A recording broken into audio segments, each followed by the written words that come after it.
Hey guys! So lately, as I've been sharing our journey of downsizing with people and we've talked about it, they ask me, what has it been like not only downsizing with kids and all of their toys and things, but what has it been like living in a small space with a baby and all of the baby equipment and things that you need in your house for a baby. So I just wanted to take a minute and share what that has been like with you. Before that, we just want to give a huge thank you to all of you that have been following our journey and that have subscribed to our page.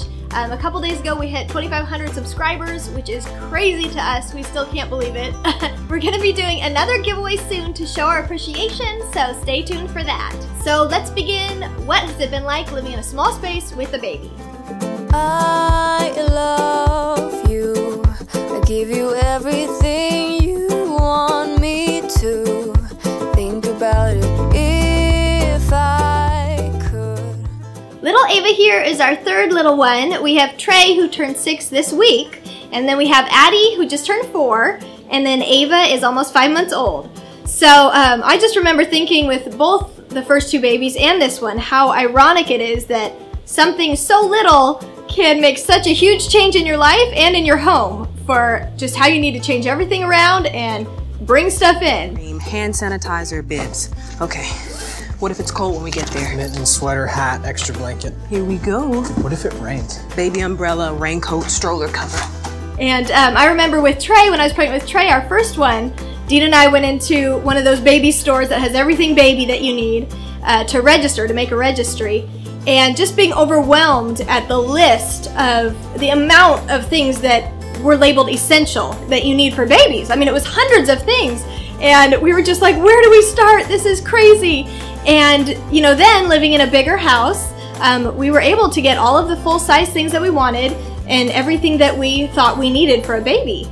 But now that we've had her and we have downsized our house more than half the size, and we went from 3 bedrooms to 2 bedrooms, we're realizing that we've really had to be creative and smart on what baby things, what baby equipment and items that we need and that we can fit into our house. So with all 3 babies, we started with either a bassinet in our room like this or a little co-sleeper snuggle nest on the bed.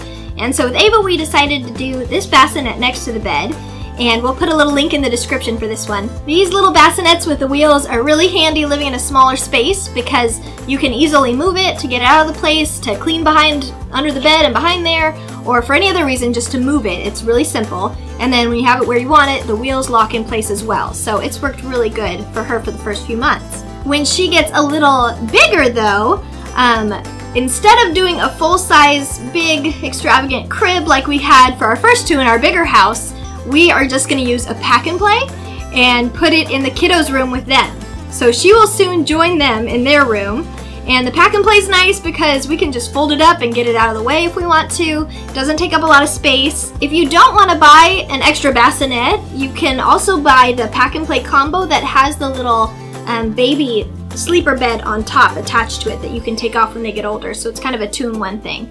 But that's a great alternative if you can't fit a big crib in your space, is just to do a pack and play. So along with the crib, for our first 2 kiddos, we also had a big full-size dresser that also worked as our changing table in the other house, but it did not fit in here. So some of our wonderful friends gave us this little changing table, and it's worked perfectly because we can change her on here, and then it has 3 drawers that we put all of her clothes in and diapers in and stuff like that. And then we also have a little thing over here that's just from Walmart, 3 little plastic drawers to put extra stuff in for her. You don't even need a changing table. You could just change your baby on the floor on a blanket. So that's optional. You really just need a place to put their clothes and diapers depending on how minimal you want to go. If you really want to go minimal, you can do cloth diapers and wash those yourself, which I have lots of friends that do that, and I'm very impressed by them. I don't have time for that, so I do disposable. But this has worked out really good for us. And we also have a diaper genie for diapers, but you wouldn't even need that either. You could just put diapers straight in the trash or straight into a plastic baggie and then in the trash. So it's up to you however you want to do that, but that's just some different options, and this one has worked good for us. One thing I also had in the nursery back in the other house was a rocking chair to sit and nurse the babies or to read to them as they were older, but we just don't have room for a rocking chair here, so I usually just nurse her on the couch or just laying in bed, and that has worked totally fine. I also had my best friend pillow to nurse her with at the beginning, and I used that for the first couple months, and now I just use our big fluffy couch pillows, so that works good too. One thing I do highly recommend that has been an essential for us is either a baby swing or a little baby bouncer at the beginning. It's nice to have somewhere to set them where they're a little bit upright and can look around and not just laying flat all the time or doing tummy time. So we had a nice swing, and you can also get little swings that are just small and don't take up a lot of space. We've had a swing that has worked great for her the first several months, but now that she's more upright and can hold her head up really good, she wants to be up and looking around and moving. So we have a exerciser little thing that she sits in with little activity things around her to play with and chew on.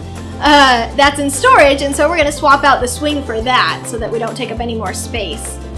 While she's little, I usually just bring her inside the car seat in and out of the house with me. It has been easier than picking her up and bringing her in and out. She's getting to that point now where she's heavy, so I might start doing that.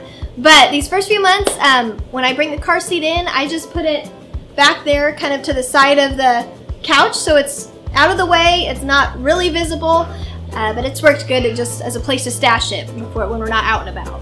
As far as feeding her, in about a month she'll be 6 months old and she'll start being able to eat some little baby food. So we haven't decided yet if we want to bring our full-size high chair back in and put it over there by the table. Some other options we've thought about are those little clip-on baby chairs that kind of just clip on to your table, and that could be her little seat. We also have a bumbo seat, a little green bumbo seat that we can put in the description as well, that has a little tray on it that she could just sit and we could feed her from there. So there's lots of options for that as well that won't take up a lot of space. You know, the box stores, the big stores that sell all the baby stuff, they'll tell you that you need hundreds and hundreds of things that are essential to having a baby. But our experience with it so far is you really don't need all of that. So in my personal opinion, the essentials you need for living in a smaller space with a baby are a pack and play with either an attached infant bed or a separate bassinet. And then you don't have to have a changing table. You could just change baby on the bed or on the floor. So just drawers really for clothes and infant things. And then either a little swing or a bouncer seat. And then as they get older, you swap that out for an exerciser, little activity center with toys around it, or a walker that they can sit upright in and kind of play with and walk around. And then lastly, to eat is either just a little bumbo seat with a tray on it, or one of those little clip-on seats that clips on the table. So really, when you think about it, you don't need a ton of stuff for babies, in my own opinion, which makes living in a small space with babies a little bit easier and not as overwhelming. So we didn't cover absolutely everything that you would need for a child, just mostly big equipment stuff. And everybody's journey is different, and what other mamas think they need or want for their child is going to be different from what I think I need or want for mine. But it's all about whatever we can do to make our lives more simple, and especially with kids and babies. So I hope this has been helpful. Thank you so much for following our journey to Bliss. So hit that like button, and I would love if you leave a comment below on something that is on your essential list as a mama. And once again, we'd love if you would subscribe to our channel and follow our journey to Bliss. We'll see you guys in the next video. I love you. I give you everything.